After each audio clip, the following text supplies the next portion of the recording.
আপনি পিছান ভাই,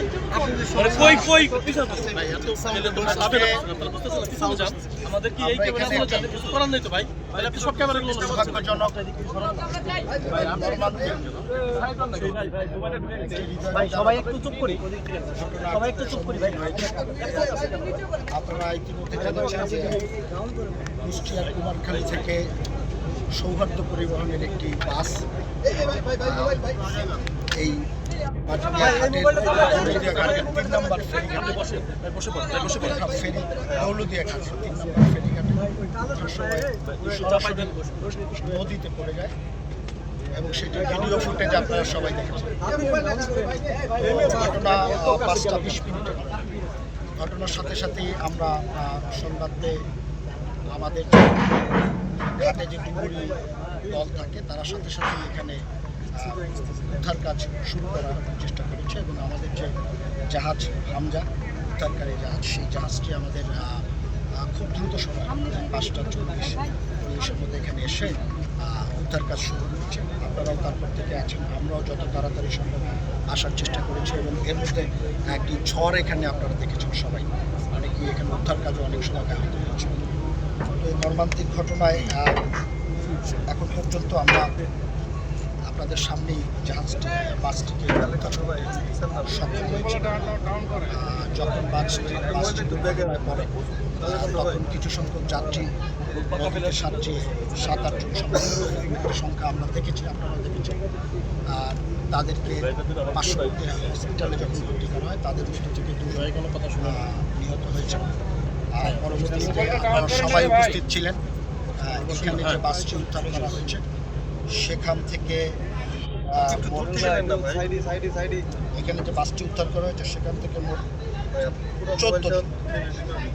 এখন পর্যন্ত আমরা 16 জনের মৃতদেহ উদ্ধার করতে পেরেছি। এই 16 জনের মধ্যে 5 জন পুরুষ এবং 11 জন মহিলা।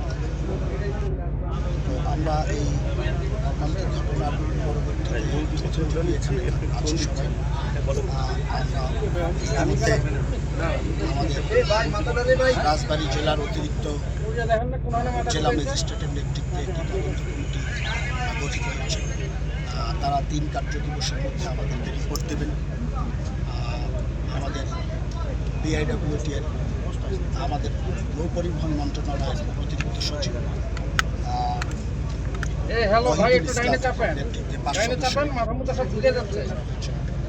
তারাও আমাদেরকে 3 কার্য দিবসের মধ্যে রিপোর্ট দেবেন। রিপোর্টের পরে আমরা আসলে জানতে পারব যে কী ঘটনা ঘটেছে।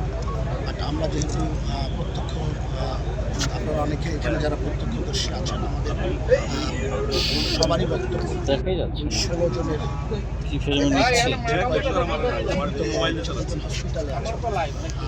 আমাদের জনগণের ধারণা থাকতে পারে আমাদের উদ্ধার অভিযান যেটি আছে, আমাদের বিআইডব্লিউটি এর যে ডুবুরি দল, আমাদের ফায়ার সার্ভিসের একটি ডুবুরি দল, কোস্টগার্ডের একটি ডুবুরি দল, তারা এই উদ্ধার অভিযানটি চলমান রাখবে এবং আজকে রাতে চলবে, আগামীকাল চলবে।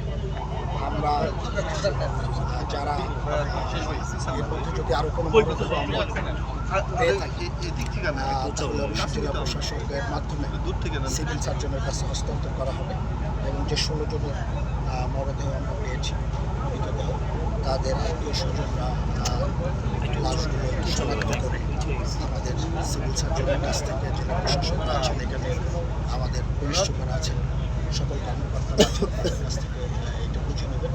এবং আমাদের ধারণা, অনেকেরই ধারণা যে আরও হয়তো কিছু যাত্রী ওখানে থাকতে পারে, তাদেরকেও আমরা খোঁজার চেষ্টা করি এবং যদি কেউ কোনো পরিবারের স্বজনরা নিখোঁজ থেকে থাকেন তারাও ইতিমধ্যে অনেকেই যোগাযোগ করেছেন জেলা প্রশাসনের সাথে।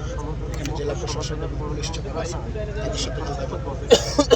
আমরা সবগুলো মানুষকে খুঁজে বের করার চেষ্টা করি, এটি আমাদের এই মুহূর্তে। মাননীয় প্রতিমন্ত্রী, নিখোঁজের কোনো তালিকা কি করা হয়েছে কিনা, নিখোঁজের কোনো তালিকা কি করা হচ্ছে কিনা? আমরা প্রথম থেকেই এখানে আছি, আপনারাও আছেন। আমরা প্রথম থেকে এখানে আছি, আপনারাও আছেন। মাননীয় প্রধানমন্ত্রী আমাদের সাথেও কথা বলেছেন, এখানে স্থানীয় প্রশাসনের সাথে কথা বলেছেন এবং আমাদের যারা সদরের এখানে রাজবাড়ির দুজন সংসদ সদস্য, আমাদের মাননীয় প্রতিমন্ত্রী জনাব কোয়েল সাহেব আছেন, আমাদের মাননীয় সংসদ সদস্য হারুন সাহেব আছেন, তাদের সাথেও কথা বলেছেন। এবং আমরা এখানে যে স্থানীয় যে প্রশাসন আছে, অফিসগুলো আছে, তাদের মাধ্যমে আমরা নিখোঁজের তালিকা তৈরি করছি। আগামীকালকে হয়তো বা আমরা সেই তালিকাটি জানাতে পারবো।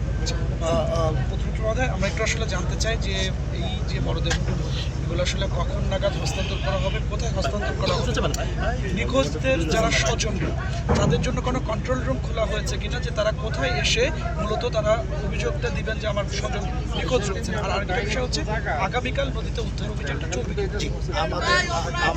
আমাদের এখানে ডিসি সাহেব আছেন, এসপি সাহেব আছেন, তাদের সাথে তারাই মরদেহগুলো সিভিল সার্ভিস হস্তান্তর করেছে। আমি আগেই বলেছি যে আপনি অলরেডি আমরা এগুলোকে শুধুমাত্র শনাক্ত করার মাধ্যমে, তার পরিবার শনাক্ত করলেই আমরা মরদেহ হস্তান্তর করব। এই সিদ্ধান্ত আমরা স্থানীয় প্রশাসন মিলে এবং এইটা অলরেডি আমরা বলে দিয়েছি। আর যারা নিখোঁজ আছেন তারা স্থানীয় টিএন অফিস আছেন, তার বিভিন্ন থানার যাত্রী সাধারণ ছিলেন বাসের মধ্যে, তারা যদি টিএন অফিসে যোগাযোগ করেন তাহলেও আমরা সেটি নথিভুক্ত করব। আমাদের ডিসি সাহেবের সাথে যোগাযোগ করলে, এসপি সাহেবের সাথে যোগাযোগ করলে আমরা সার্বক্ষণিক এইটার সাথে আমরা আছি, এই মানুষগুলোর পাশে। আমরা এখানে আপনারা জানেন যে সরকারি কিছু বিধিমালা আছে। আসলে আর্থিক সহায়তা দিয়ে তো মানুষ ফিরিয়ে আনা যাবে না, যার যায় সেই বোঝে যে আসলে কী যায়। আর আমরা লাশগুলো দাফন করার জন্য জেলা প্রশাসন থেকে একটা আমরা 25,000 টাকা করে শুধুমাত্র দাফন করার জন্য, আর ইনস্ট্যান্ট মানে একেবারে প্রাথমিকভাবে আহত কেউ থাকলে তাকে 15,000 টাকা করে সহায়তা দেওয়া হবে। এবং যে মানুষগুলো আমাদেরকে ছেড়ে চলে গেছে তাদেরকে সেই সংখ্যাটা পরিপূর্ণভাবে যখন আমরা নিরূপণ করতে পারবো, তখন তাদেরকে আমরা সবাই মিলে আমরা পরিবারগুলোকে স্থায়ী পুনর্বাসনের সর্বোচ্চ চেষ্টা করব। অভিযান কি